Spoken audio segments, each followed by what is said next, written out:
Hello guys, welcome to MST academy. So நம்ம இந்த வீடியோல என்ன பார்க்க போறோம்னு பார்த்தீங்கன்னா, 7th இயல் 2 தான் பார்க்க போறோம். 7th தமிழ் புக்ல இயல் 2 பார்க்க போறோம். ஆல்ரெடி பார்த்தீங்க அப்படின்னா 6th தமிழ் புக்ல இருந்து 9 இயல்களும் பிளஸ் 7th தமிழ் புக்ல வந்து இயல் 1 வந்து வீடியோ போட்டிருக்கோம். ஸோ போய் பிளேலிஸ்ட்ல பாருங்க. ஸோ இந்த வீடியோல பார்த்தீங்க அப்படின்னா 7th தமிழ் புக்ல இருந்து இயல் 2 பார்க்கலாம். ஸோ ஃபர்ஸ்ட் நமக்கு வந்து என்ன கவிதை குடுத்திருக்காங்கன்னா, காடு. காடு எழுதினது யாரு அப்படின்னு பார்த்தீங்கன்னா, சுரதா தான் எழுதியிருக்காரு. காடுன்ற கவிதை எழுதினது யாரு அப்படின்னு பார்த்தீங்கன்னா, சுரதா தான். ஸோ இதுல வந்து என்ன சொல்லியிருக்காங்க அப்படின்னு பார்த்தீங்கன்னா, "காட்டின் வளமே நாட்டின் வளம் என்று அறிஞர்கள் கூறுகின்றனர்" அப்படின்னு சொல்றாங்க. அதாவது என்னன்னா, ஒரு நாட்டோட வளம் அப்படின்றத நாட்டோட மொத்த பரப்பளவில் அமைந்துள்ள காடுகளோட அளவை பொறுத்து மதிப்பிடப்படுகிறது அப்படின்னு சொல்றாங்க. ஒரு நாட்டோட வளம் அப்படின்றது அந்த நாட்டோட மொத்த பரப்பளவுல இருக்கிற காடுகளோட அளவை பொறுத்து தான் வந்து மதிப்பிடுறாங்க. ஸோ அதனால காட்டின் வளமே நாட்டின் வளம் அப்படின்ற அறிஞர்கள் வந்து கருதுகின்றனர் அப்படின்னு சொல்றாங்க. ஸோ கார்த்திகை தீபமென காடெல்லாம் பூத்திருக்கும் பாத்திர வேண்டுமடி கிளியே பார்வை குளிருமடி அப்படின்னு எழுதினது யாருன்னா சுரதா தான். ஸோ இதுல பார்த்தீங்கன்னா, ஈன்று அப்டின்னா பெற்று அப்டின்னு அர்த்தம். ஈன்றுனா பெற்று, கொம்புனா கிளைன்னு சொல்லுவோம். கொம்புனா கிளைன்னு சொல்றோம். அதிமதுரம் அப்டின்னா மிகுந்த சுவை அப்டின்னு சொல்றோம். அதிமதுரம்னா மிகுந்த சுவை. களித்திட அப்டின்னா மகிழ்ந்திட அப்டின்னு சொல்றோம். நச்சரவம் அப்டின்றது வந்து விஷமுள்ள பாம்பு அப்டின்னு சொல்லுவோம். விடுதினா தங்கும் இடம் அப்டின்னு சொல்றாங்க. ஸோ இத எழுதினது யாருன்னு பார்த்தீங்கன்னா, காடு அப்படின்ற தலைப்புல சுரதா தான் எழுதியிருக்காரு. ஸோ சுரதாவோட இயற்பெயர் வந்து ராஜகோபாலன்னு சொல்றோம். சுரதாவோட இயற்பெயர் வந்து ராஜகோபாலன். இவர் வந்து பாரதிதாசன் மீது மிகுந்த பற்று கொண்டவர். அதனால தன்னோட பெயர வந்து சுப்புரத்தினதாசன்னு மாத்திட்டாரு. ஸோ பாரதிதாசனோட இயற்பெயர் பார்த்தீங்கன்னா, கனக சுப்புரத்தினம் அப்படின்னு சொல்லுவோம். ஸோ பாரதிதாசன் மீது மிகுந்த பற்று கொண்டதுனால இவர் வந்து தன்னோட பெயர சுப்புரத்தினதாசன் அப்படின்னு மாத்திக்கிட்டாரு. ஸோ அதோட சுருக்கம் தான் நம்ம சுரதா அப்படின்னு சொல்றோம். சுரதா வந்து உவமைகளை பயன்படுத்தி கவிதை எழுதுவதில் வல்லவர்ன்றனால இவர வந்து உவமைக் கவிஞர் அப்படின்னு சொல்லுவாங்க. ஸோ சுரதாவ தான் வந்து உவமைக் கவிஞர் அப்படின்னு சொல்றாங்க. ஏன் அப்படின்னா, இவர் வந்து உவமைகள் பயன்படுத்தி கவிதை எழுதுவதில் வல்லவர் அப்படின்றனால.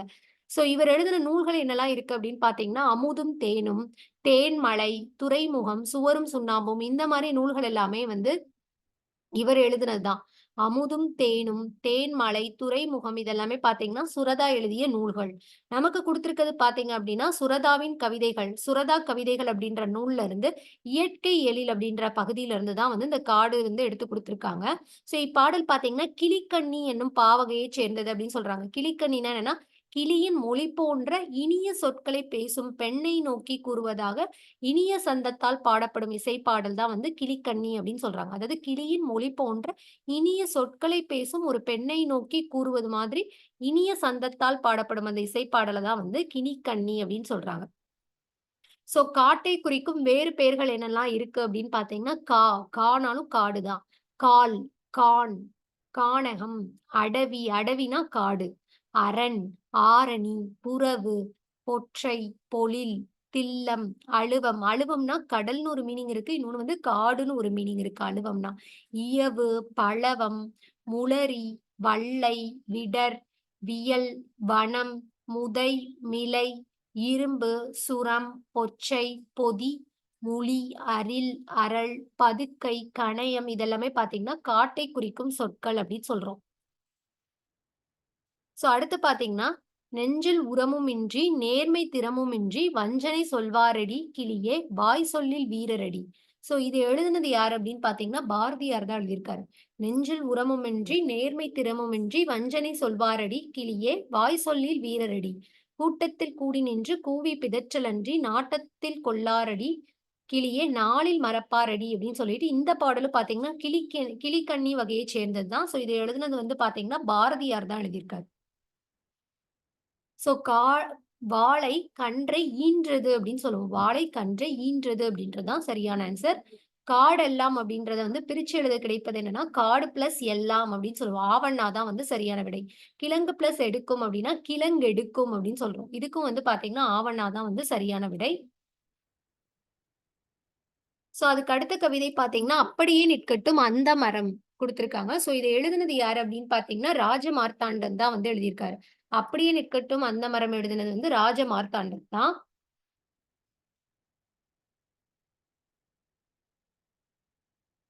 ஸோ பரவசம் அப்டின்னா மகிழ்ச்சி பெருக்கு அப்டின்னு சொல்றாங்க. பரவசம்னா மகிழ்ச்சி பெருக்கு. துஷ்டி கேட்டல் அப்டின்னா துக்கம் விசாரித்தல் அப்டின்னு சொல்லுவோம். சோ ராஜமார்த்தாண்டன் யார் அப்படின்னு பார்த்தீங்கன்னா, கவிஞர், இதழாளர், கவிதை திறனாய்வாளர் அப்படின்னு சொல்லுவோம். ஏன்னா பன்முகத் திறன்கள் பெற்றவர். கவிஞர், இதழாளர், கவிதை திறனாய்வாளர் அப்படின்னு சொல்றோம். இவர் வந்து கொங்குப்பாவை கொல்லிப்பாவை அப்படின்ற சிற்றிதழை நடத்தியவர். சோ இவர் இயற்றிய சிற்றிதழ், சிற்றிதழுக்கு பேர் என்ன அப்படின்னா, கொல்லிப்பாவை அப்படின்னு சொல்றோம். சோ இவர் வந்து என்ன பண்ணியிருக்காருன்னா, ராஜமார்த்தாண்டன் கவிதைகள் அப்படின்ற நூலுக்காக தான் தமிழ் வளர்ச்சித் துறையோட பரிசு பெற்றவர் அப்படின்னு சொல்றோம். இவர் வந்து சிறந்த கவிதைகள் எல்லாம் தொகுத்து கொங்குதேர் வாழ்க்கை அப்படின்ற தலைப்புல வந்து நூலா வெளியிட்டிருந்தாரு. சோ நமக்கு குடுத்திருக்க பாடல் பார்த்தீங்க அப்படின்னா, "அப்படியே நிற்கட்டும் அந்த மரம்" அப்படின்ற நூல்ல இருந்து தான் எடுத்திருக்காங்க. சோ ராஜமார்த்தாண்டன் எடுத்துட்டா, அவர் நடத்திய சிற்றிதழ் பேர் வந்து பார்த்தீங்கன்னா, கொல்லிப்பாவை அப்படின்னு சொல்லுவோம். சோ இவர் வந்து எந்த நூலுக்காக தமிழ் வளர்ச்சித் துறையோட பரிசு பெற்றவர் அப்படின்னா, ராஜமார்த்தாண்டன் கவிதைகள் அப்படின்ற நூலுக்காக தான் தமிழ் வளர்ச்சித் துறையோட பரிசு பெற்றவர். த சிறந்த கவிதைகளை எல்லாம் தொகுத்து கொங்குதேர் வாழ்க்கை அப்படின்ற தலைப்புல வந்து நூலா வெளியிட்டிருக்காரு. சோ அப்படியே நிற்கட்டும் அந்த மரம் எழுதுனது யாருன்னா ராஜமார்த்தாண்டன் தான். சோ அதுக்கப்புறம் புது கவிதை குடுத்திருப்பாங்க. 2 புது கவிதை. "கொப்புகள் விளக்கி கொத்து கொத்தாய் கருவேலங்காய் பறித்து போடும் மேய்ப்பானை ஒரு நாளும் சிராய்ப்பதில்லை கருவமுட்கள்" அப்படின்றதும், "குழந்தை வரைந்தது பறவைகளை மட்டுமே வானம் தானாக உருவானது" அப்படின்றதும் பார்த்தீங்கன்னா, யார் எழுதின புது கவிதை அப்படின்னா கலாப்ரியா. கலாப்ரியா எழுதின புது கவிதை தான் இது. சோ அடுத்து வந்து புக் பேக் பார்க்கலாம். நாவல் பழத்துக்கு உவமையாக கூறப்படுவது இதுல எது அப்படின்னு பார்த்தீங்கன்னா, கோழிகுண்டு. கோழிகுண்ட தான் வந்து நாவல் பழத்துக்கு உவமையா சொல்லியிருக்காங்க. சுட்ட பழங்கள் அப்படின்றது என்ன அப்படின்னு பார்த்தீங்கன்னா, ஒட்டிய பழங்கள் அப்படின்னு சொல்லுவோம். மண் ஒட்டிய பழங்கள் அந்த மாரி குடுத்திருப்பாங்க. சோ சுட்ட பழங்கள் அப்படின்றது வந்து ஒட்டிய பழங்கள் அப்படின்னு சொல்றோம். பெயர் அறியா அப்படின்னா, பெயர் பிளஸ் அறியா அப்படின்னு சொல்லுவோம். இதுல வந்து ஈனா தான் ஆன்சர். மனம் இல்லை அப்படின்னா, மனம் பிளஸ் இல்லை அப்படின்னு சொல்லி வரும். இதுல வந்து இயனா தான் வந்து ஆன்சர். நேற்று பிளஸ் இரவு அப்படின்றது வந்து நேற்றிரவு அப்படின்னு சொல்லிட்டு வரும். சோ ஆவண்ணா தான் பார்த்தீங்கன்னா, இதுக்கு ஆன்சர். சோ அடுத்து இதுல வந்து என்ன குடுத்திருக்காங்கன்னா, விலங்குகள் உலகம் அப்படின்னு சொல்லிட்டு ஒரு உரைநடை மாதிரி குடுத்திருக்காங்க. சோ இதுல வந்து எத பத்தி குடுத்திருப்பாங்க அப்படின்னு பார்த்தீங்கன்னா, முண்டந்துறை புலிகள் காப்பகம் பத்தி வந்து குடுத்திருப்பாங்க. ஒரு உரைநடை மாரி முண்டந்துறை புலிகள் காப்பகம் பத்தி குடுத்திருக்காங்க.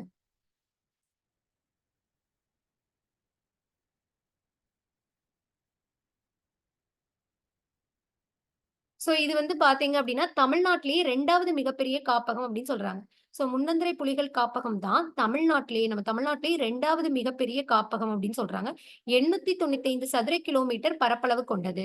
இது வந்து பார்த்தீங்கன்னா, 895 சதுர கிலோமீட்டர் பரப்பளவு கொண்டது. இங்க வந்து யானை, புலி, சிறுத்தை, மான், கரடி, காட்டு மாடு போன்ற அரிய வகை விலங்குகள் எல்லாமே வாழ்கின்றன அப்டின்னு சொல்றாங்க.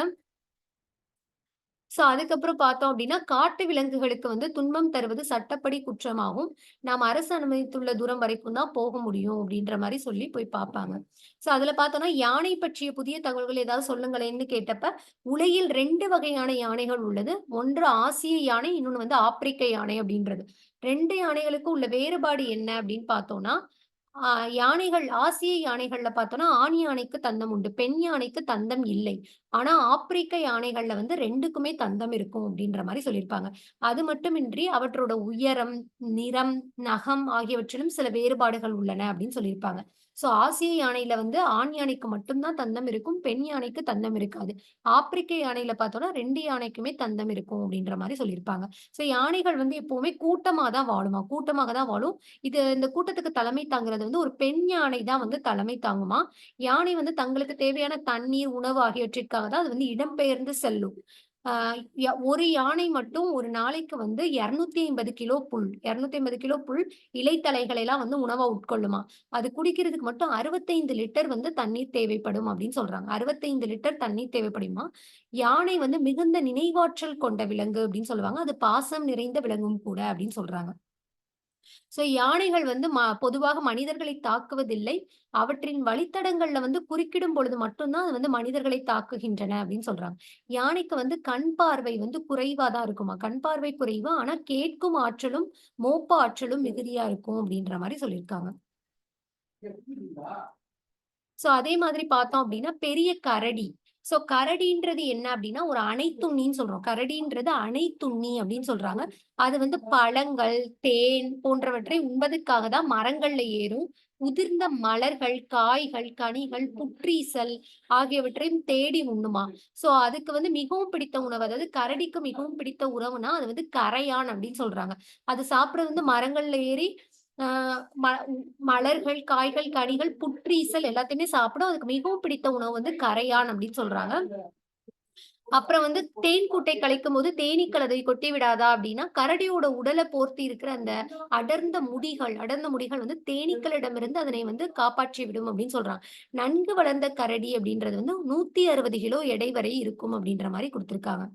அதுக்கப்புறம் பார்த்தோம்னா, தமிழ்நாட்டுல வனக்கல்லூரி அமைந்த இடம். வனக்கல்லூரி வந்து எங்க இருக்கு அப்படின்னு பார்த்தோம்னா, அ கோவை மாவட்டம் மேட்டுப்பாளையத்துல தான் இருக்கு. வனக்கல்லூரி வந்து கோவை மாவட்டம் மேட்டுப்பாளையம். கோவையில் உள்ள தமிழ்நாடு வேளாண் பல்கலைக்கழகத்தில் வந்து கோவையில தமிழ்நாடு வேளாண்மை பல்கலைக்கழகத்துல இளநிலை வனவியல், அதுக்கப்புறம் முதுநிலை வனவியல் ஆகிய படிப்புகள் உள்ளன அப்படின்னு சொல்றாங்க. ஸோ வனக்கல்லூரி வந்து கோவை மாவட்டத்துல இருக்கு, மேட்டுப்பாளையத்துல. அதே மாரி வேளாண்மை பல்கலைக்கழகமும் பார்த்தீங்கன்னா, கோவையில இருக்கு. ஸோ அங்க வந்து இளநிலை வனவியல், முதுநிலை வனவியல் 2 படிப்புகளுமே வந்து காணப்படுது அப்படின்னு குடுத்துருக்காங்க.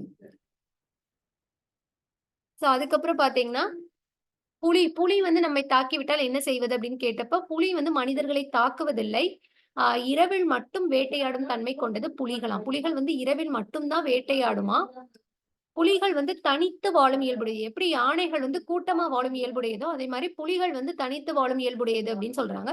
ஒரு குறிப்பிட்ட எல்லைக்குள்ள ஒரு புலி மட்டும் தான் வாழுமாம். மற்ற புலிகள் வந்து அந்த எல்லைக்குள்ள போகாது. கருவுற்ற புலியானது 90 நாட்கள்ல 2 அல்லது 3 குட்டிகள் ஈனுமாம். அந்த குட்டிகளை வந்து 2 வருஷம் வரைக்கும் அது வளர்த்துட்டு, அதுக்கு வேட்டையாட கற்றவுடன் அதுவே வந்து தனியா எல்லைகள பிரிச்சு தனியா அனுப்பிடுமாம். சோ, புலி தான் வந்து ஒரு காட்டின் வளத்தை குறிக்கும் குறியீடு அப்படின்னு சொல்றாங்க. புலி தான் ஒரு காட்டின் வளத்தை குறிக்கும் குறியீடு. புலி வந்து தனக்கான உணவை வேட்டையாடிய பின்பு அது வந்து வேற எந்த விலங்கையும் வந்து வேட்டையாடுவதில்லை. அதனால வந்து பண்புள்ள விலங்கு அப்படின்னு சொல்றாங்க. புலிய தான் வந்து பண்புள்ள விலங்கு அப்படின்னு சொல்றாங்க. சோ, அதுக்கப்புறம் வந்து காட்டுக்கு அரசன் என்று சிங்கத்தை சொல்கிறார்களே அப்படின்னா, உலகில் வந்து ஆசிய சிங்கம், ஆப்பிரிக்க சிங்கம் அப்படின்னு 2 வகையான சிங்கங்கள் வந்து வாழ்கின்றன. இந்தியால வந்து குஜராத் மாநிலத்தில் கிர் சரணாலயத்துல மட்டும் தான் வந்து ஆசிய சிங்கங்கள் உள்ளன. ஸோ உலகத்திலே பார்த்தோம்னா 2 வகையான சிங்கங்கள் இருக்கு. ஆசிய சிங்கம், ஆப்பிரிக்க சிங்கம் அப்படின்றது. குஜராத்ல இருக்கிற ஆ குஜராத்தில் உள்ள கிர் சரணாலயம். கிர் சரணாலயம் எங்க இருக்கு அப்படின்னு பார்த்தீங்கன்னா, இந்தியால குஜராத்ல தான் இருக்கு. ஸோ அந்த கிர் சரணாலயத்துல மட்டும் தான் ஆசிய சிங்கங்கள் வந்து உள்ளன அப்படின்றாங்க. நீளம், உயரம், பருமன், ஆ எடை, பலம், வேட்டை திறன் ஆகிய அனைத்திலும் சிங்கத்தை விட புலி தான் உயர்ந்தது. அதனால இயற்கை விஞ்ஞானிகள் புலியையே காட்டுக்கு அரசன் என்கிறார்கள் அப்படின்னு சொல்றாங்க. இயற்கை விஞ்ஞானிகள பொறுத்தவரைக்கும் புலி தான் காட்டுக்கு அரசன் அப்படின்னு சொல்றாங்க. ஏன்னா புலி தான் சிங்கத்தை விட எல்லாத்துலயுமே வந்து உயர்ந்ததா இருக்கு அப்படின்றனால. சோ அதுக்கப்புறம் நம்ம இந்தியால பார்த்தீங்கன்னா, சருகுமான், மிலாமான், வெளிமான் அப்படின்னு சொல்லிட்டு பல வகையான மான்கள் இருக்கு. சோ எல்லா வகை மான்களை விட நம் நாட்டு புள்ளி மான்கள் தான் அழகில் சிறந்தவை அப்படின்னு சொல்லியிருக்காங்க. சோ இதுல புக் பேக் பார்க்கலாம். ஆசிய யானைகள்ல வந்து ஆண், பெண் யானைகளை வேறுபடுத்துவது எது அப்டின்னா தந்தம் தான்.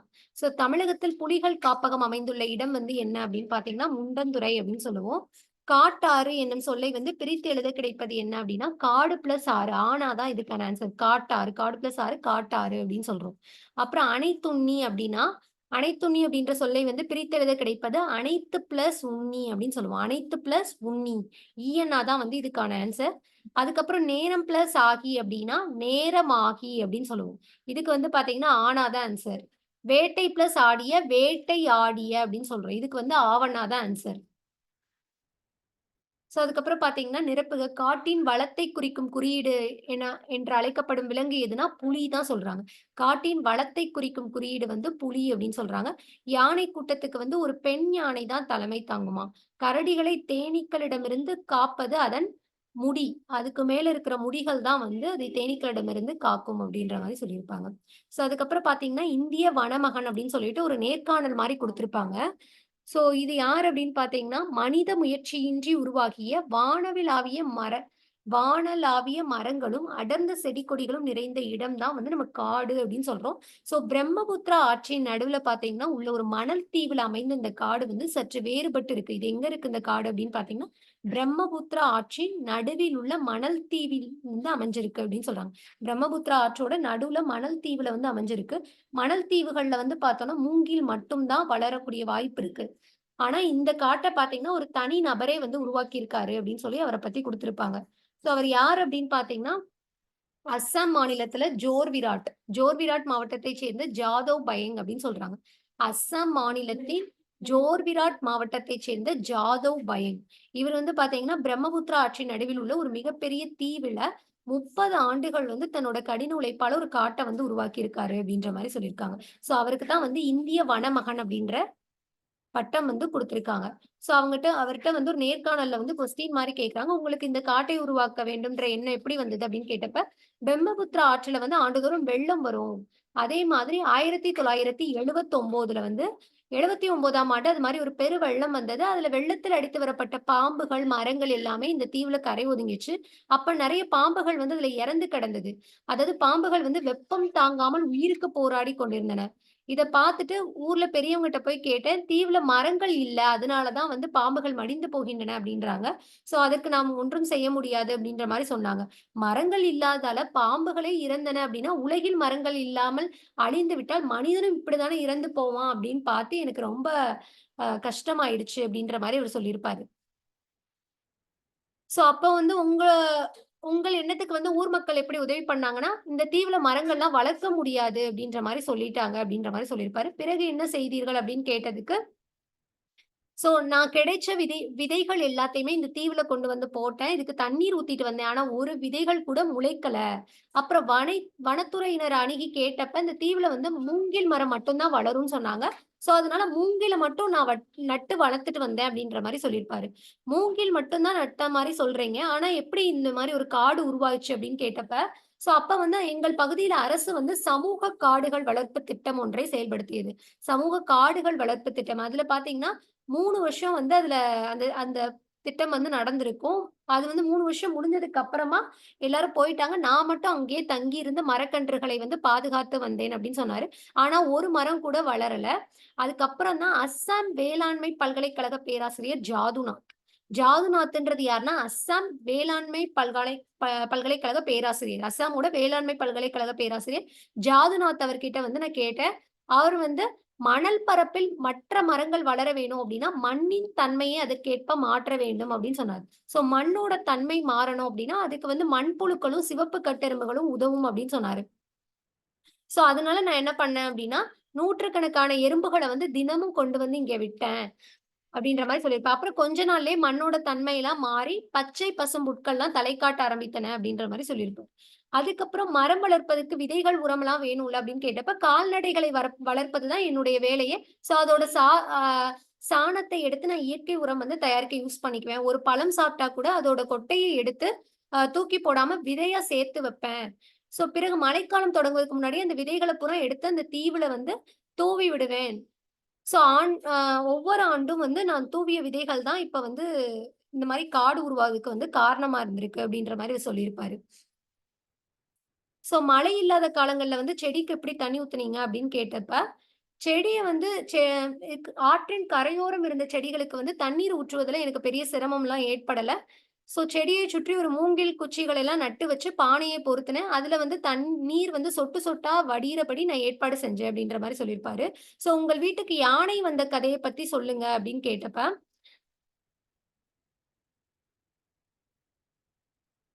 சோ யானைகள் தங்கியிருக்கும் காடு தான் வளமான காடு என்று பெரியவர்கள் சொல்ல கேட்டிருக்கிறேன். நான் வளர்த்த காட்டுக்கு யானை வந்தப்ப நான் மிகவும் மகிழ்ச்சி அடைந்தேன் அப்படின்ற மாரி சொல்லியிருப்பாரு. பிறகு அங்க வந்து பாம்புகள், கழுகுகள், காண்டாமிருகங்கள் போன்ற காட்டு விலங்குகள் பலவும் வரத் தொடங்கின. நிறைவாக காட்டின் வளம் என அழைக்கப்படும் புலிகளும் வந்து தங்கத் தொடங்கின அப்படின்ற மாரி சொல்லியிருக்காரு. சோ புலிகளும் இந்த காட்டில் உள்ளனவா? உங்களுக்கு அச்சமா இல்லையா? அப்டின்னா, புலி வந்ததுக்கு பிறகு தான் இந்த காட்டோட உணவுச் சங்கிலி வந்து நிறைவடைந்தது அப்டின்னு நெனைக்கிறேன். சோ புலிகளுக்கு தொல்லை இல்லாம எனது பாதைய வகுத்துக்கிட்டு நான் அந்த காட்ட வந்து பாதுகாத்துட்டு வரேன் அப்டின்ற மாரி சொல்லியிருப்பாரு. சோ இது மிக கடினமான பணி. மற்றவங்களுக்கு எப்படி தெரிந்தது அப்டின்னு கேட்டப்ப, ஜிட்டு கலிட்டா அப்டின்ற ஒரு வனவிலங்கு ஆர்வலர் வந்து என்னுடைய காட்டை பற்றி கேள்விப்பட்டு இங்கு வந்தார். என்னை பாராட்டி பேசிவிட்டு அவர் இங்கிருந்து சென்று விட்டார். பிறகு ஒரு நாள் யானை கூட்டத்தை விரட்டிக் கொண்டு வந்த வனக்காவலர்கள் வந்து, அவர்களுடைய கணக்கெடுப்பு வரைபடத்தில் இல்லாத அந்த காட்ட பார்த்து மகிழ்ந்தாங்க. பிறகு வந்து டைம்ஸ் ஆஃப் இந்தியால வந்து அ இந்த காடு பத்தி வெளிவந்தது. அந்த டைம்ஸ் ஆஃப் இந்தியா இதழ்ல வந்து இந்த காடு பத்தி வந்திருந்தது அப்படின்ற மாரி சொல்லியிருப்பாரு. அடுத்து உங்களுடைய பணி என்ன அப்படின்னா, இதே மாரி மற்றொரு பகுதியில இன்னொரு காட்டை உருவாக்கணும். அடுத்த 30 ஆண்டுகள் ஆகும்னு நான் நினைக்கிறேன். ஸோ அதுக்கு வந்து என்னுடைய மனைவி, குழந்தைகள்லாம் வந்து உதவி புரிவாங்க அப்படின்ற மாரி சொல்லியிருப்பாரு. ஸோ இவரு யாரு அப்படின்னு பார்த்தீங்கன்னா, இவர் தான் வந்து ஜாதவ் பயேங் அப்படின்னு நம்ம சொல்றோம். ஸோ இவர் பார்த்தீங்கன்னா 2012ஆம் ஆண்டு ஜவஹர்லால் நேரு பல்கலைக்கழகம் ஜாதவ்க்கு வந்து இந்திய வனமகன் அப்படின்ற பட்டத்த வந்து வழங்கியிருக்காங்க. ஸோ இந்திய வனமகன் அப்படின்ற பட்டத்த இவருக்கு யார் குடுத்தா அப்படின்னு பார்த்தீங்கன்னா, 2012ல ஜவஹர்லால் நேரு பல்கலைக்கழகம். ஜாதவ், ஜவஹர்லால் அந்த மாரி கூட ஞாபகம் வச்சுக்கோங்க. ஜான்னு 2012ல ஜவஹர்லால் நேரு பல்கலைக்கழகம் தான் ஜாதவ்க்கு வந்து வனமகன், இந்திய வனமகன் அப்படின்ற பட்டத்த குடுத்திருக்காங்க. 2015ல இவருக்கு வந்து பத்மஸ்ரீ குடுத்திருக்காங்க. 2012, 2015ல பத்மஸ்ரீ. அடுத்து கவுஹாத்தி பல்கலைக்கழகம் வந்து மதிப்புறு முனைவர் பட்டம் வந்து வழங்கியிருக்காங்க.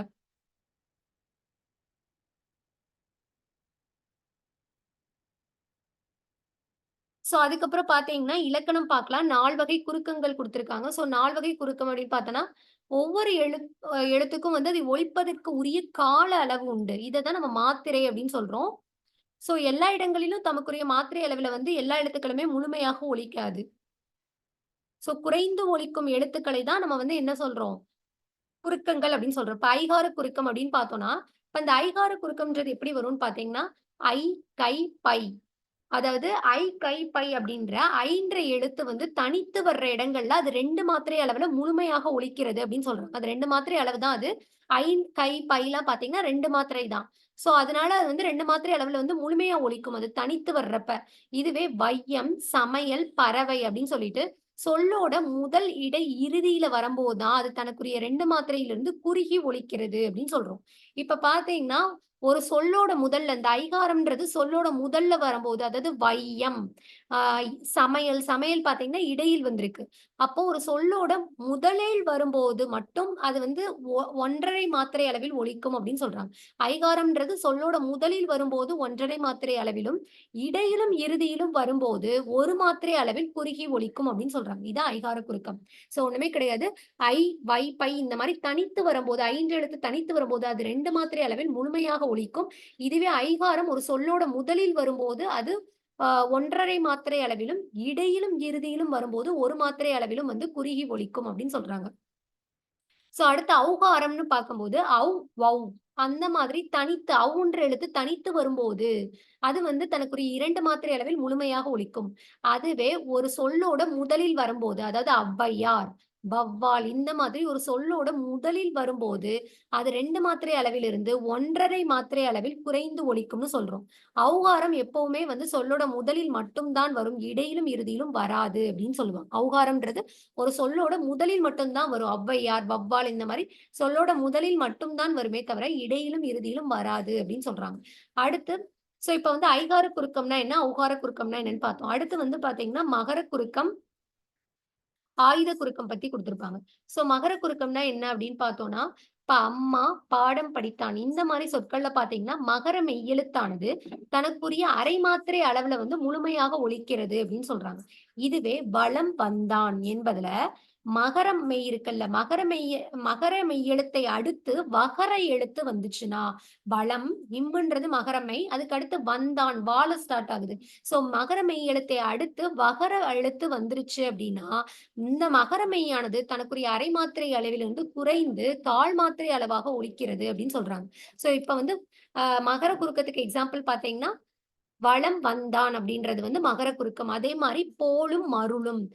போலும் என்னும் சொல்லை வந்து போன் என்றும், மருளும் என்ற சொல்லை வந்து மருண் என்றும் செய்யுளில் ஓரசைச் சீராக பயன்படுத்தினர். இச்சொற்கள்ல மகர மெய்யானது பார்த்தீங்கன்னா, இன்னு போன்ல வந்து இன்னு, மருண்ல வந்து 3 சுழி இன் வரும். ஆகிய எழுத்துக்களை அடுத்து வருவதால் தனக்குரிய அரை மாத்திரை அளவிலிருந்து குறைந்து கால் மாத்திரை அளவில் ஒலிக்கிறது அப்படின்னு சொல்றாங்க. இதுவும் மகர குறுக்கம். அப்ப எந்த சொல்லாம் மகர குறுக்கம் அப்படின்னு பார்த்தோம்னா, வலம் வந்தான் அப்படின்றது வந்து மகர குறுக்கம். போலும், மருளும் இந்த மாரி வந்துச்சுனாலும், அதுவும் வந்து என்னதான் மகர குறுக்கம் தான் அப்படின்னு சொல்றோம். போன், மருண் அப்படின்னாலும் மகர குறுக்கம் தான். ஆயுத குறுக்கம் அப்படின்னா என்னன்னா, அஃது, எஃது ஆகிய சொற்கள்ல ஆயுத எழுத்து தனக்குரிய அரை மாத்திரை அளவுல முழுமையாக ஒலிக்குது. அஃது, எக்கு இதுலலாம் பார்த்தீங்கன்னா, முழுமையாக அரை மாத்திரை அளவுல ஒலிக்கும். அதுவே முள் பிளஸ் தீது முக்டீது, கல் பிளஸ் தீது கற்றீது இந்த மாதிரி சேரும்போது மட்டும் ஆயுத எழுத்து தனக்குரிய அரை மாத்திரை அளவிலிருந்து குறைந்து, கால் மாத்திரை அளவில் ஒலிக்கிறது அப்படின்னு சொல்றாங்க. இந்த மாரி ஆயுதம் குறுகி ஒலிப்பதுதான் வந்து ஆயுத குறுக்கம் அப்படின்னு சொல்றோம். அப்ப ஆயுத குறுக்கத்துக்கு எக்ஸாம்பிள் வந்து முள் பிளஸ் தீது முக்தீது, கல் பிளஸ் தீது கற்றீது அப்படின்னா அது வந்து ஆயுத குறுக்கம் அப்படின்னு சொல்றோம். இதுக்கு எக்ஸாம்பிள் பாத்தீங்கன்னா வேட்கை என்னும் சொல்லில் ஐகார குறுக்கம் பெறும் மாத்திரை அளவு. சோ வேட்கை ஐ வந்து கடைசியில வந்திருக்கா. சோ ஒரு மாத்திரை அளவில் ஒலிக்கும் அப்படின்னு சொல்லுவோம். மகர குறுக்கம் இடம்பெறாத சொல் எது அப்படின்னா போன், மருண், பழம் விழுந்தது இது எல்லாமே மகர குறுக்கம். பணம் கிடைத்தது அப்படின்றதுதான் வந்து தவறானது. சொல்லின் முதலில் மட்டுமே இடம்பெறுவது எது அப்படின்னு பார்த்தோம்னா ஔகார குறுக்கம் வந்து முதலில் மட்டும்தான் இடம்பெறும். சோ அதுக்கப்புறம் பாத்தீங்கன்னா, பால் வந்து 5 வகைப்படும் சொல்றோம். அது வந்து என்ன அப்படின்னு பாத்தீங்கன்னா, ஆண்பால், பெண்பால், பலர்பால், ஒன்றன் பால், பலவின் பால். இதுல வந்து உயர்திணையில எதெல்லாம் சொல்லுவோம்னா, ஆண்பால், பெண்பால், பலர்பால் 3மே வந்து உயர்திணையில சொல்லுவோம். ஒன்றன் பால், பலவின் பால்ன்றது வந்து அஃறிணையில சொல்லுவோம். சோ உயர்திணையில பாத்தீங்கன்னா, ஒரு ஆணை குறிக்கிறது ஆண்பால்ன்னு சொல்லுவோம். மாணவன், செல்வன் இது எல்லாமே பாத்தீங்கன்னா ஆண்பால். ஒரு பெண்ணை குறிப்பது பெண்பால். எடுத்துக்காட்டு ஆதினி, மாணவி இதெல்லாமே வந்து பெண்பால். ஒன்றுக்கு மேற்பட்டவர்களை குறிப்பதுதான் வந்து பலர்பால். எடுத்துக்காட்டு மாணவர்கள், மக்கள். மக்கள்லாம் வந்து என்ன அப்படின்னா, பலர்பால் அப்படின்னு சொல்றோம். இதுவே அஃறிணையில 2 வரும். ஒன்றன் பால், பலவின் பால் அப்படின்னு. ஒன்றன் பால்னா ஒன்றை குறிப்பது ஒன்றன் பால். கல்லு, பசு இதெல்லாமே ஒன்றன் பால். ஒன்றுக்கு மேற்பட்டவற்றை குறிப்பது வந்து பலவின் பால். மண்புழுக்கள், பசுக்கள் இதெல்லாமே பலவின் பால் அப்படின்னு சொல்றோம்.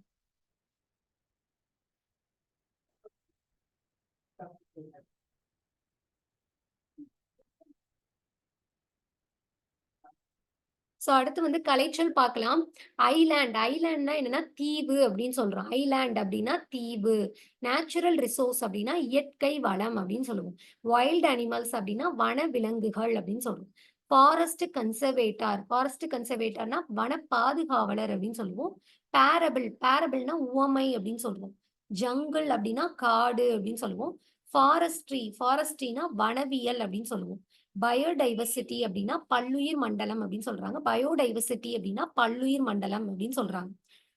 சோ அடுத்து வந்து பாத்தீங்கன்னா திருக்குறள் குடுத்திருக்காங்க. சோ திருக்குறள்ல வந்து திருக்குறள வந்து ஔவையார் எப்படி சொல்றாரு அப்படின்னு பாத்தீங்கன்னா, "அணுவை துளைத்து ஏற்கடலை புகட்டி குறுகித் தரித்த குறள்" அப்படின்னு சொல்லிட்டு திருக்குறளோட பெருமைய வந்து ஔவையார் சொல்லியிருக்காங்க. சோ திருக்குறள பத்தி ஔவையார் என்ன சொல்றாருன்னா, "அணுவை துளைத்து ஏழ் கடலை புகட்டி குறுகித் தரித்த குறள்" அப்படின்ற மாரி சொல்லியிருப்பாங்க. சோ மனித சமுதாயத்தை ஆழ்ந்து நோக்கி, அது எவ்வாறு வாழ வேண்டும் என்று நன்கு சிந்தித்து எழுதப்பட்ட நூல் தான் வந்து திருக்குறள் அப்படின்னு சொல்றாங்க. சோ இந்நூல் வந்து உலகில் எந்த மொழியிலும் இதுவரை தோன்றியது இல்லை. அந்த மாரி ஒரு பெருமைக்குரியது தான் திருக்குறள் அப்படின்னு சொல்றாங்க. சோ இதுல பார்த்தீங்கன்னா, அழுக்காராமை அப்படின்ற ஒரு அதிகாரத்துல இருந்து 2 குறள் குடுத்திருக்காங்க. சோ அழுக்காராமைன்னா என்னன்னா, பொறாமை அப்படி அழுக்காறு அப்படின்னா என்ன அர்த்தம்னா, பொறாமை அப்படின்னு அர்த்தம். சோ அழுக்காறா கொள்க, ஒருவன் தன் நெஞ்சத்து அழுக்காறு இலாத இயல்பு. அதாவது ஒருவன் தன் நெஞ்சத்தால் பொறாமை இல்லாத குணத்தையே ஒழுக்க நெறியாக கொண்டு வாழ வேண்டும் அப்படின்ற மாரி சொல்றாங்க. அததான் ஒழுக்காறா கொள்க, ஒருவன் தன் நெஞ்சத்து அழுக்காறு இல்லாத இயல்பு. அழுக்காறுனா பொறாமை இல்லாத இயல்பு அப்படின்ற மாரி சொல்றாங்க. சோ அடுத்து அவ்விய நெஞ்சத்தான் ஆக்கமும் செவ்வியான் கேடும் நினைக்கப்படும். அவ்விய நெஞ்சத்தான் ஆக்கம்னா செல்வம். அதாவது பொறாமை கொண்டவருடைய செல்வமும், செவ்வியான் கேடுனா பொறாமை இல்லாதவனிடத்தில் இருக்கிற வறுமையும் சான்றோரால் ஆராயப்படும் அப்படின்னு சொல்றாங்க. அதான் நினைக்கப்படும் அப்படின்றது. அவ்விய நெஞ்சத்தான் ஆக்கமும்னா செல்வமும், செவ்வியான் கேடும்னா வறுமையும் நினைக்கப்படும். அதாவது சான்றோரால் ஆராயப்படும் அப்படின்னு சொல்றாங்க. அடுத்து வந்து பாத்தீங்கன்னா, புறங்கூறாமை அப்படின்றதுல இருந்து 2 குறள் குடுத்திருக்காங்க. சோ இது என்னன்னா புறங்கூறாமை. அதாவது கண்ணின்று கண்ணற சொல்லினும் சொல்லற்க முன்னின்று பின்னோக்கா சொல். அப்படின்னா என்னன்னா, ஒருவருக்கு நேர் நின்று கடுமையான சொற்கள வந்து கூட சொல்லலாம். ஆனா ஒருவருக்கு இல்லாத போது அவர பத்தி புறங்கூறுதல் கூடாது அப்படின்றாங்க. அவர பத்தி தவறாக பேசக்கூடாது அப்படின்ற மாரி சொல்லியிருக்காங்க. அதான் கண்ணின்று கண்ணறச் சொல்லினும் சொல்லற்க முன்னின்று பின்னோக்கா சொல் அப்படின்னு சொல்றாங்க. அதுக்கப்புறம் ஏதிலார் குற்றம் போல் தம் குற்றம் காண்கிற்பின் தீதுண்டோ மன்னும் உயிர்க்கு. அப்படின்னா என்னன்னா, பிறருடைய குற்றத்தை காண்பது போலவே தன்னுடைய குற்றத்தையும் காண்பவருடைய வாழ்வில் துன்பம் இல்லை அப்படின்னு சொல்றாங்க. அதத்தான் ஏதிலார் குற்றம் போல்னா, பிறருடைய குற்றத்தை காண்ற மாதிரியே தம் குற்றம் காண்கிற்பின் தீதுண்டோ மன்னும் உயிர்க்கு. தீதுண்டோனா இந்த உலகத்துல நமக்கு துன்பம் இல்லை அப்படின்ற மாரி அர்த்தம். சோ அதுக்கப்புறம் பார்த்தீங்கன்னா, அருளுடைமையிலிருந்து 2 குறள் குடுத்திருக்காங்க. "அருட்செல்வம் செல்வத்துள் செல்வம், பொருட்செல்வம் பூரியார் கண்ணும் உள." அதாவது என்னன்னா, அருளாகிய செல்வமே செல்வங்களுள் சிறந்த செல்வமாகும். பொருட்செல்வம் இழிந்தவரிடத்திலும் உள்ளது அப்படின்ற மாரி சொல்றாங்க. அதாவது அருட்செல்வம் தான் செல்வத்துள் எல்லாம் செல்வத்துள் செல்வம். அதாவது செல்வத்திலே பெரிய செல்வம் அருட்செல்வம் தான். பொருட்செல்வம் பூரியார் கண்ணும் உள அப்படின்னா என்னன்னா, பொருட்செல்வம் இழிந்தவரிடத்தில் கூட இருக்குது அப்படின்ற மாரி சொல்றாங்க. "வலியார் முன் தன்னை நினைக்கத்தான் தன்னின் மெலியார் மேல் செல்லும் இடத்து." அப்படின்னா என்னன்னா, அதாவது ஒருவர் தன்னை விட மெலிந்தவரை துன்புறுத்தும்போது, தன்னை விட வலிமையானவருடைய முன் தான் அஞ்சி நிற்கும் நிலைமையை எண்ணிப் பார்த்தல் வேண்டும். அதான் வலியார் முன் தன்னை நினைக்கத்தான்.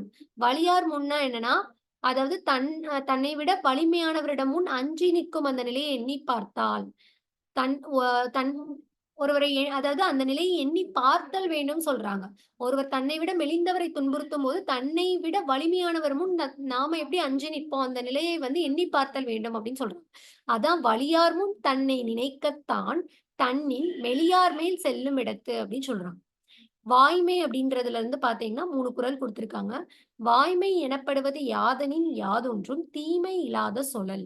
வாய்மைன்றது என்ன அப்படின்னு பார்த்தீங்கன்னா, மற்றவருக்கு வந்து ஒரு தீங்கு தராத சொற்களை சொல்லுதல் தான் வந்து வாய்மை. யாருக்கும் வந்து தீங்கு தராத சொற்களை பேசுதல் தான் வாய்மை அப்படின்ற மாரி குடுத்திருக்காங்க. அதத்தான் "வாய்மை எனப்படுவது யாதெனின் யாதொன்றும் தீமை இலாத சொலல்" அப்படின்றாங்க. "தன்னெஞ்ச அறிவது பொய்யற்க பொய்த்த பின் தன்னெஞ்சே தன்னைச் சுடும்." அதாவது ஒருவர் தன் நெஞ்சறிய பொய் வந்து பேசக்கூடாது. அவ்வாறு கூறினால் அவர் நெஞ்சே அவரை சுடும் அப்படின்ற மாரி சொல்றாங்க. "தன்னெஞ்ச அறிவது பொய்யற்க பொய்த்த பின் தன்னெஞ்சே தன்னைச் சுடும்" அப்படின்னு அர்த்தம். அடுத்து பார்த்தோம்னா, "உள்ளத்தால் பொய்யாது ஒழிகின் உலகத்தார் உள்ளத்துள் எல்லாம் உளன்." சோ அதாவது உள்ளத்தால் பொய்யில்லாமல் வாழ்பவர், உலகத்தார் உள்ளங்களில் எல்லாம் இருப்பவர் ஆவார் அப்படின்னு சொல்றாங்க. அதத்தான் "உள்ளத்தால் பொய்யாது ஒழிகின் உலகத்தார் உள்ளத்துள் எலாம் உளன்" அப்படின்னு சொல்றோம். அடுத்து இறைமாட்சி அப்படின்ற அதிகாரத்துல இருந்து ஒரு குறள் குடுத்திருக்காங்க. அதாவது "இயற்றலும் ஈட்டலும் காத்தலும் காத்த வகுத்தலும் வல்லது அரசு."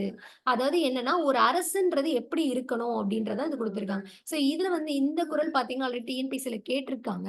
சோ அதாவது என்னன்னா, அரசுனா எப்படி இருக்கணும்? அரசோட செயல் எப்படி இருக்கணும் அப்படின்னு பார்த்தீங்கன்னா, பொருள் வரும் வழிகளை அறிதல். ஃபர்ஸ்ட்டு பொருள் வரும் வழிகளை அறிஞ்சிருக்கணும். அவ்வழிகளில் பொருட்களை சேர்த்தலும், அந்த சேர்த்த பொருளை பாதுகாத்தலும், காத்த பொருளை வந்து பயனுள்ள வகையில் திட்டமிட்டு செலவிடுதல். சோ இது எல்லாமே ஒரு சிறந்த அரசோட செயல்களா சொல்றாங்க. அந்த பொருள் வரும் வழிகளை அறிதல், அதான் இயற்றலும், ஈட்டலும் அந்த பொருள வந்து ஈட்டணும். அதுக்கப்புறம் அந்த பொருள பாதுகாக்கணும். அதான் காத்தலும். காத்த பொருளை பயனுள்ள வகையில வந்து என்ன பண்ணணும்? பயன்படுத்தணும். காத்த வகுத்தலும் வல்லது அரசு அப்படின்னு சொல்றாங்க. இயற்றலும், ஈட்டலும், காத்தலும், காத்த வகுத்தலும் வல்லது அரசு அப்படின்னு சொல்லியிருப்பாங்க. சோ இதோட அதிகாரம் பெயர் என்ன? இந்த குறளோட அதிகாரம் பெயர் என்ன அப்படின்னா, இறைமாட்சி அப்படின்னு சொல்லுவோம். சோ, இப்ப திருக்குறள் பத்தி பார்க்கலாம். ஆம் திருவள்ளுவர் வந்து பார்த்தீங்கன்னா, 2000 ஆண்டுகளுக்கு முற்பட்டவர் அப்படின்னு சொல்றாங்க. திருவள்ளுவர் வந்து 2000 ஆண்டுகளுக்கு முற்பட்டவர். இவர் வந்து தெய்வப் புலவர், பொய்யில் புலவர், செந்நா போதார், தேவர், முதற்பாவலர். அதாவது இதுல முதற்பாவலர், பொய்யில் புலவர், செந்நா போதார் இதெல்லாமே இவரோட சிறப்பு பெயர்கள் அப்படின்னு சொல்றோம். அப்புறம் வந்து பார்த்தீங்கன்னா, தமிழ் மொழிகள்ல வந்து திரு அப்படின்ற அடைமொழியோடு வருகின்ற நூல் வந்து திருக்குறள் தான். இதுல வந்து பார்த்தீங்கன்னா 3 பால் இருக்கு. அறத்துப்பால், பொருட்பால், இன்பத்துப்பால் அப்படின்னு சொல்லிட்டு 3 பகுப்பு கொண்டது. இதுல அறத்துப்பால்ல பார்த்தீங்கன்னா 38 அதிகாரங்களும், பொருட்பால்ல 70 அதிகாரங்களும், இன்பத்துப்பால்ல 25 அதிகாரங்கள் மொத்தம் வந்து 133 அதிகாரங்கள் இருக்கு. மொத்தம் 133 அதுல அறத்துப்பால்ல பார்த்தீங்கன்னா 38 பொருட்பால்ல 70 இன்பத்துப்பால்ல 25 இருக்கு. ஒரு அதிகாரத்துக்கு 10 குறட்பாக்கள் வீதம் மொத்தம் 1330 குறட்பாக்கள் இருக்கு அப்படின்னு சொல்றோம். திருக்குறளோட வேறு பெயர்லாம் என்ன இருக்கு அப்படின்னு பார்த்தீங்கன்னா, முப்பால், தெய்வ நூல், பொய்யாமொழி இதெல்லாமே திருக்குறளோட வேறு பெயர்கள். முப்பால், தெய்வ நூல்னு சொல்லுவோம். பொய்யாமொழி இதெல்லாமே பார்த்தீங்கன்னா, திருக்குறளோட வேறு பெயர்கள். வாய்மை எனப்படுவது என்ன அப்படின்னு பார்த்தீங்கன்னா, தீங்கு தராத சொற்களை பேசுதல். பிறருக்கு தீங்கு தராத சொற்களை பேசுதல் தான் வாய்மை அப்படின்னு சொல்றாங்க. செல்வம் சான்றோரால் ஆராயப்படும் அப்படின்னா, பொ யாருடைய செல்வம்னா, பொறாமை உள்ளவனுடைய செல்வம் தான் சான்றோரால் ஆராயப்படும் அப்படின்னு சொல்லுவாங்க. பொருட்செல்வம் அப்படின்னா, பொருள் பிளஸ் செல்வம் அப்படின்னு பிரிப்போம். இது வந்து ஈனா தான் ஆன்சர். யாதெனின் அப்படின்னா, யாது பிளஸ் எனின். யாது பிளஸ் எனின் ஈயன்னா தான் வந்து இதுக்கான ஆன்சர். அடுத்து வந்து தன் பிளஸ் நெஞ்சு அப்படின்னா, தன் நெஞ்சு அப்படின்னு சொல்றோம். இது வந்து ஆனா தான் ஆன்சர். அதுக்கப்புறம் தீது பிளஸ் உண்டோ அப்படின்னா, தீதுண்டோ. தீதுண்டோ இதுக்கு வந்து பார்த்தீங்கன்னா, ஆனா தான் வந்து ஆன்சர். ஸோ அதுக்கப்புறம் வந்து சிறந்த அரசோட பணிகளா வந்து திருக்குறளை இறைமாட்சி அப்படின்ற அதிகாரத்துல சொல்லியிருப்பாங்க. ஃபர்ஸ்ட் என்ன அப்படின்னு பார்த்தீங்கன்னா, பொருள் வரும் வழிகளை அறிதல். பொருள் வரும் வழிகளை அறிதல். அதுக்கப்புறம் அந்த வழிகள்ல அந்த பொருட்களைலாம் சேர்த்தல். அதுக்கப்புறம் வந்து சேர்த்த பொருளை வந்து பாதுகாக்கணும். பாதுகாத்தல். அதுக்கப்புறம் வந்து பொருளை பிரித்து செலவு செய்தல். இதுதான் வந்து இதுக்கான வரிசை. ஸோ அதுக்கப்புறம் வந்து பார்த்தீங்க அப்டின்னா, அறவழி என்றவுடன் நம் நினைவுக்கு வருவது யாருன்னா, தேசத்தந்தை காந்தியடிகள். அறவழினாலே காந்தியடிகள் தான். ஸோ அவர் வந்து சிறு வயதில வந்து என்ன பண்ணியிருப்பாருன்னா, அரிச்சந்திரன் நாடகத்த பார்த்தாராம். அரிச்சந்திரன்ற மன்னன் வந்து பொய் பேசாமை அப்டின்ற அறத்த வந்து எத்தகைய சூழ்நிலையிலும் வந்து கடைபிடிச்சுட்டு வந்தாங்களாம். ஸோ அரிச்சந்திரனோட நாடகத்த பார்த்துட்டு காந்தியடிகள் வந்து தாமும் அந்த மாரி பொய் பேசாமல் அ கடைபிடிக்க வேண்டும். பொய் பேசாமைய வந்து கடைபிடிக்க வேண்டும் அப்டின்னு நெனச்சாராம். தம் வாழ்நாள் முழுவதும் அத வந்து பின்பற்றினாராம். சோ இந்த பண்ப வந்து எந்த திருக்குறள்ல வந்து சொல்ல முடியும் அப்படின்னு பார்த்தீங்கன்னா, வாய்மை எனப்படுவது உள்ளத்தால் பொய்யாது ஒழுகின் உலகத்தால் உள்ளத்துள் எலாம் உளன் அப்படின்னு சொல்றோம். அதாவது நம்ம உள்ளத்தால பொய்யாது ஒழுகின் உலகத்தார் உள்ளத்துள் எலாம் உளன் அப்படின்றது வந்து இதுக்கு சான்றா இருக்கு அப்படின்ற மாரி சொல்லியிருக்காங்க. சோ இதோட பார்த்தீங்கன்னா 7த்ல இயல் 2 வந்து கம்ப்ளீட் பண்ணிட்டோம். சோ இயல் 3 வந்து நம்ம நெக்ஸ்ட் வீடியோல பார்க்கலாம். சோ இந்த வீடியோ உங்களுக்கு பிடிச்சிருந்துச்சுன்னா லைக் பண்ணுங்க. மறக்காம நம்ம சேனல சப்ஸ்கிரைப் பண்ணிக்கோங்க. Thank you.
பாஸ் பண்ணி தான் வச்சிருக்கேன்.